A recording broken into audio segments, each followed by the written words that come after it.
Привет всем фанатам биатлона! С вами разработчики игры Angel Biathlon, и в этом видео мы расскажем вам о трассах в игре, которые есть сейчас, и о тех, которые собираемся добавить в будущем.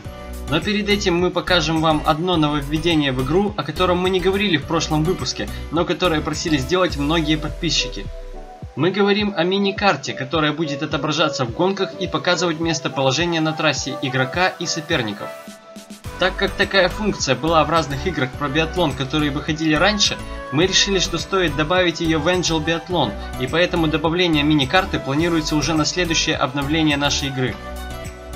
Для того, чтобы добавить мини-карты, нужно было сначала их нарисовать, и эта задача оказалась сложнее, чем мы думали изначально. Все карты нужно было рисовать в одном масштабе, чтобы программа смогла сопоставить положение игрока на трассе с положением точки на картинке. И так как сначала не было четкого плана, как это делать, нам пришлось 2 раза перерисовывать изображение, но в итоге спустя несколько часов у нас было готово 9 мини-карт для каждой трассы игры. Теперь давайте поговорим про те локации, которые сейчас доступны в Angel Biathlon, а также про то, какие трассы появятся в будущем и когда они будут добавлены в игру. Те, кто был подписан на нас еще до выхода первой альфа-версии, помнят эту картинку, где каждый стадион обозначен своими цветами. Это сделано для того, чтобы разнообразить игровой мир и придать каждому треку свое определенное оформление. Это проявляется в цвете ограждений на трассах и в зданиях на стадионах. Кстати, вы могли заметить, что ограждения на трассах тоже отличаются. Например, в Анси и в Кантиалахте они сплошные, а в Анхольце и Поклюке выстроены в ряд. Как вы уже поняли, это тоже сделано для разнообразия. Помимо использования разных цветов и архитектуры, трассы в Angel Biathlon сильно различаются по траектории и рельефу. Это видно по картинкам мини-карт. У каждой локации есть свои особенности. Давайте рассмотрим их подробнее. Итальянский Анхольц – самая первая трасса, которая доступна в игре. Она появилась еще в самой первой альфа-версии, которая вышла летом 2018 года. В Анхольце нет сильно сложного рельефа и тяжелых подъемов, но ее главная особенность – это петляющая часть в середине трека. Несмотря на то, что подъемы пологие, к концу этого отрезка тратится достаточно много выносливости из-за того, что в каждое возвышение приходится ускоряться, а спуски там очень короткие и восстановиться спортсмену практически некогда. Кантиалахти, Финляндия. Этот трек также был доступен в самой первой версии игры, и многие участники отмечали его сложность, так как на трассе есть 2 непростых подъема. Но главная особенность, отличающая Кантиалахти от других треков, это мостик на стадионе. В начале гонки спортсмены проезжают под ним, а перед огневым рубежом едут по мосту. Немецкий Айберхоф – это одна из наиболее быстрых трасс в игре. Несмотря на то, что по длине дистанции он отличается незначительно, подъемы в нем достаточно короткие и в них практически всегда идет ускорение на максимум. Силы здесь беречь особо негде, поэтому тут побеждают спортсмены с хорошими скоростными характеристиками. Анси во Франции, несмотря на кажущуюся простоту, на самом деле достаточно сложная трасса. Особенно это чувствуется на втором подъеме, когда играешь гонку с 4 рубежами. А в целом оформление трассы и архитектура на ней выполнены в ярких красках, чтобы передать атмосферу, которая обычно бывает на этапах Кубка мира во Франции. Объективно, самая сложная трасса в игре – это норвежский Холменколлен. Рельеф сделан там таким, чтобы подъем за подъемом уничтожать полоску выносливости спортсмена. Здесь очень важно грамотно распределять силы, потому что если этого не делать, то велика вероятность, что на последнем круге в подъемы вы будете идти пешком.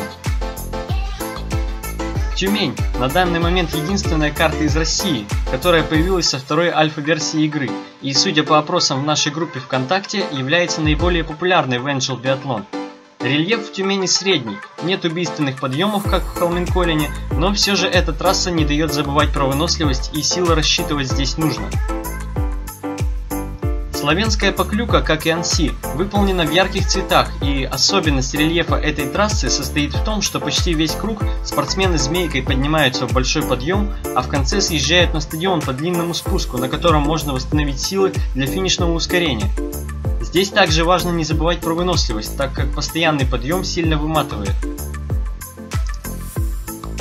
На трассе в немецком Руппольдинге нет резких поворотов и закрученных траекторий, но зато на этой трассе самый скоростной спуск из всех остальных в Angel Biathlon, и после этого спуска сразу идет длинный подъем, который вполне может посоперничать по сложности с подъемами в Холменколлене.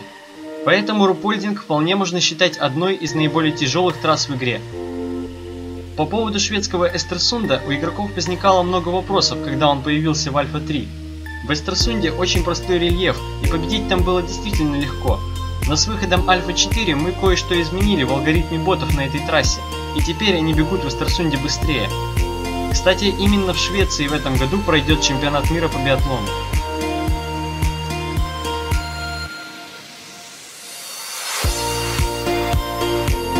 Как вы понимаете, есть еще много трасс, которые можно добавить в Angel Biathlon.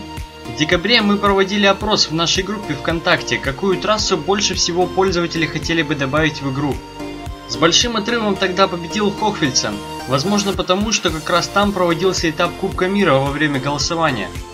В комментариях нам также предлагают сделать много разных локаций, и по крайней мере 6 из них мы точно будем делать в будущих версиях игры. Как вы думаете, какие?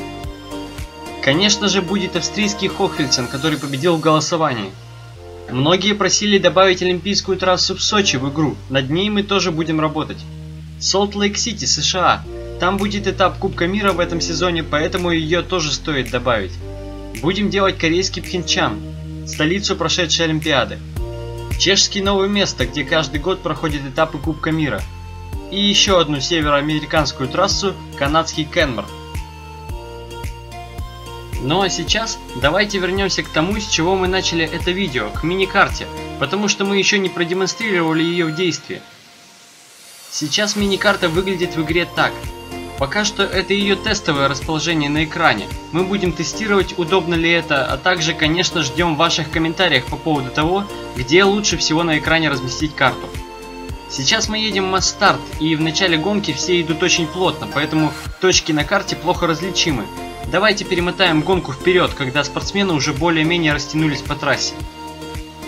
Вот теперь точки на карте хорошо различимы, и здесь мы видим, что эти точки разных цветов. Спортсмен, за которого мы играем, обозначен красным цветом. Те спортсмены, которые едут позади нас, черным, а те, кто выигрывает, белым. Мини-карта, как мы уже говорили, будет в следующем обновлении, которое выйдет в феврале. А вот трассы придется подождать подольше. Скорее всего, в Альфа 5 их еще не будет. Мы выпустим их в других, более поздних обновлениях. А это также значит, что вы можете в комментариях предлагать трассы, которые хотите добавить в Angel Biathlon, и возможно, что именно та трасса, которую предложите вы, окажется в официальной версии игры. Ставьте лайк этому видео, если вы за добавление новых трасс, а также подписывайтесь на наш YouTube канал, чтобы не пропускать обновления игры. Спасибо за просмотр и еще увидимся.